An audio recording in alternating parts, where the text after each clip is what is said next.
तुम पढ़ने के लिए बैठते हो, बुक खोलते हो, पेन हाथ में होता है, लेकिन दिमाग कहीं और भाग रहा होता है। जैसे ही सिलेबस का नाम आता है, दिमाग बोलता है इतना ज़्यादा कैसे होगा, टाइम ही कितना बचा है। और उसी एक थॉट के बाद तुम पढ़ना बंद नहीं करते, बल्कि शुरू ही नहीं कर पाते। बुक खुली रहती है पर आखिर लाइंस पे नहीं जाती। दिमाग में प्रेशर होता है और दिल में सिर्फ एक आवाज़, मुझसे नहीं होगा। एक सेकंड रुक जाओ, मैं तुमसे सीधी सी बात करना चाहता हूँ।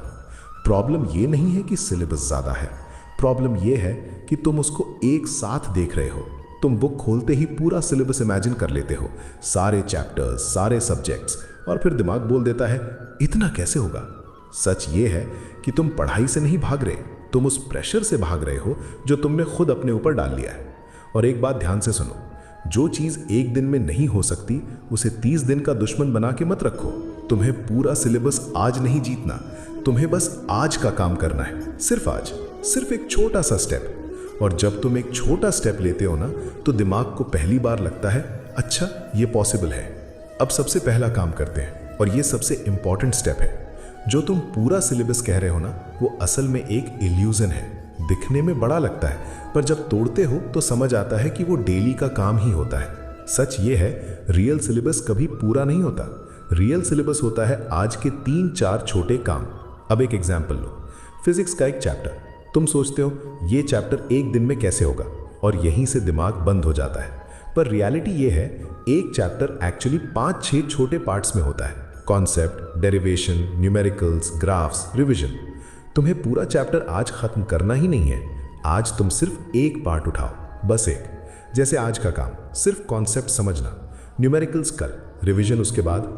और यहीं पे मैं तुमसे एक बात कहना चाहता हूँ, तुम्हें पूरा युद्ध जीतना जरूरी नहीं है, तुम्हें बस आज की लड़ाई जीतनी है। जिस दिन तुमने सिर्फ आज का काम जीत लिया ना, उसी दिन से सिलेबस का डर तुम्हारे ऊपर से उतरना शुरू हो जाता है।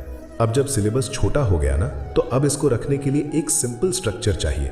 कोई फैंसी टाइम टेबल नहीं, बस 3 स्लॉट्स। हाँ, सिर्फ 3। पहला स्लॉट होता है नया टॉपिक के लिए, 40 से 60 मिनट। इसमें सिर्फ समझने पे फोकस, परफेक्ट नोट्स नहीं, परफेक्ट कंसंट्रेशन। दूसरा स्लॉट रिवीजन या न्यूमेरिकल्स, जो कल या परसों पढ़ा था उसको थोड़ा और स्ट्रांग बनाना। तीसरा स्लॉट जो सब अवॉइड करते हैं, वीक टॉपिक या बैकलॉग, वही चीज़ जो देखते ही मन भागता है। अब ध्यान से सुनो, तुम्हें 6 घंटे पढ़ना ज़रूरी नहीं है, तुम्हें बस 3 ऑनेस्ट स्लॉट्स चाहिए।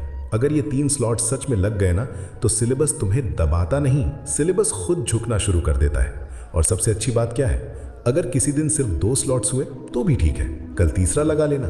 कंसिस्टेंसी प्रेशर से नहीं आती, क्लैरिटी से आती है। अब एक सवाल, तुम पढ़ने बैठते हो लेकिन दिमाग जम क्यों जाता है? सच बोलो, तुम इस वक्त पढ़ाई से नहीं लड़ रहे, तुम लड़ रहे हो रिजल्ट के डर से, पेरेंट्स के प्रेशर से, और दूसरों से कंपैरिजन से। मार्क्स का ख्याल आता है, फेल हो गया तो माँ बाप को क्या मुंह दिखाऊंगा, बाकी सब आगे निकल गए। और इतने सारे थॉट्स एक साथ आ जाते हैं कि दिमाग कहता है बस रहने दो। यहीं पे मैं तुमसे एक बात कहना चाहता हूँ, ध्यान से सुनना। तुम रिजल्ट का बोझ छोड़ दो, वो तुम्हारे हाथ में नहीं है, पर कर्म का नियंत्रण वो पूरी तरह तुम्हारे हाथ में है। तुम आज क्या पढ़ते हो, कितनी ईमानदारी से पढ़ते हो, ये तुम डिसाइड कर सकते हो। अब एक छोटा सा प्रैक्टिकल रूल है, जब भी पढ़ाई का प्रेशर आए 30 मिनट का टारगेट मत बनाओ, एक चैप्टर का भी मत बनाओ, सिर्फ 10 मिनट का प्रॉमिस करो, बस 10 मिनट बैठना है। गोल पढ़ना नहीं है, गोल सिर्फ शुरू करना है। अक्सर होता क्या है, 10 मिनट के बाद दिमाग धीरे धीरे खुलने लगता है, और जो काम इम्पॉसिबल लग रहा था वो पॉसिबल लगने लगता है। फ्रीज तब टूटता है जब तुम प्रेशर कम कर देते हो और एक्शन थोड़ा सा शुरू कर देते हो। अब एक सच बोलता हूँ, और शायद ये थोड़ा कड़वा लगे, पर ये ज़रूरी है। लास्ट 30-40 दिन में 100% सिलेबस कंप्लीट करने का प्रेशर मत लो। ये प्रेशर तुम्हें आगे नहीं बढ़ाता, ये तुम्हें फ्रीज करता है। सच ये है, बोर्ड्स जीतने के लिए हर चीज़ पढ़ना ज़रूरी नहीं होता। 80% सिलेबस पर उस 80% की स्ट्रॉन्ग रिविजन, ये कॉम्बिनेशन काफ़ी होता है। जो चैप्टर्स तुम समझ चुके हो उनको बार बार रिवाइज करो, उनसे क्वेश्चंस बनते हैं, कॉन्फिडेंस वहाँ से आता है। जो चैप्टर्स बिल्कुल नए हैं उन्हें टच करो, समझो, पर उनके पीछे अपनी सारी एनर्जी मत डालो। और यहीं पे एक बात याद रखना, युद्ध जीतने के लिए हर हथियार उठाना ज़रूरी नहीं होता, सही हथियार उठाना ज़रूरी होता है।